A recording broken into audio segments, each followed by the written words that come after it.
Dans leur foi, à ne pas s'arrêter en cours de route pour pouvoir entrer dans le repos, c'est-à-dire la vie éternelle promise par Jésus. Oui, imaginez, vous courez le marathon et arrivez dans les 100 derniers mètres, alors que vous voyez la ligne d'arrivée, vous vous arrêtez, vous vous découragez. Ce serait trop bête. Eh bien voilà la vie spirituelle. C'est un vrai marathon, il faut être persévérant. Et pour que les juifs convertis comprennent bien ça, eh bien l'auteur va faire une comparaison avec un épisode de l'Ancien Testament qui leur était bien connu et qu'on retrouve au chapitre 1 du Deutéronome. N'hésitez pas à le relire. C'est l'histoire du peuple hébreu qui arrive à la frontière de la terre promise. Et alors que Dieu leur dit « Entrez dans votre héritage, allez-y », ils n'y entrent pas. Pourquoi ? Par peur. Parce qu'après avoir envoyé 12 éclaireurs, eh bien ils se rendent compte que les habitants de cette contrée sont costauds et plus nombreux qu'eux. En gros, ils se disent « Dieu nous envoie au casse-pipe, là !» Et pourtant, ils avaient vu la main puissante de Dieu accomplir signes et prodiges pour eux. Dieu les a délivrés d'Égypte, nourris, abreuvés au désert. Et devant cette épreuve, ils deviennent amnésiques, ils se révoltent contre Dieu. Alors Dieu, dans sa sainte colère, va rendre justice. Ils ne veulent pas entrer, eh bien ils n'entreront pas. Ainsi, le peuple hébreu va errer 40 ans au désert. Et seuls ceux qui avaient moins de 20 ans, ainsi que 2 hommes, Josué et Caleb, pourront entrer dans la terre promise.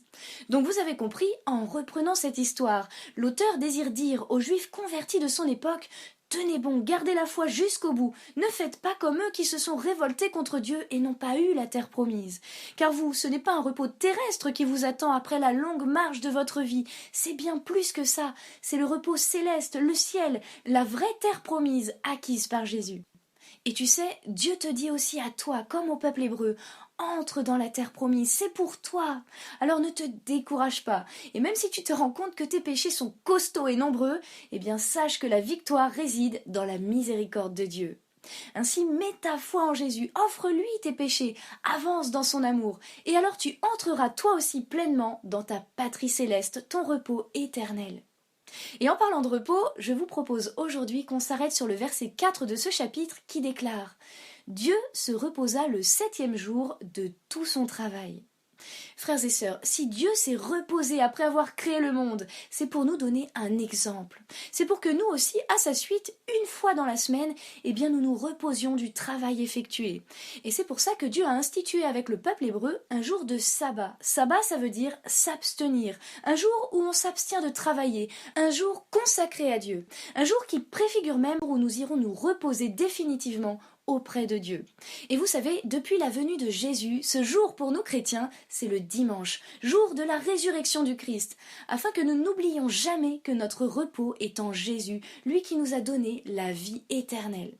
Ainsi, le dimanche, eh bien, nous sommes appelés à honorer Dieu de manière toute particulière. Comment ?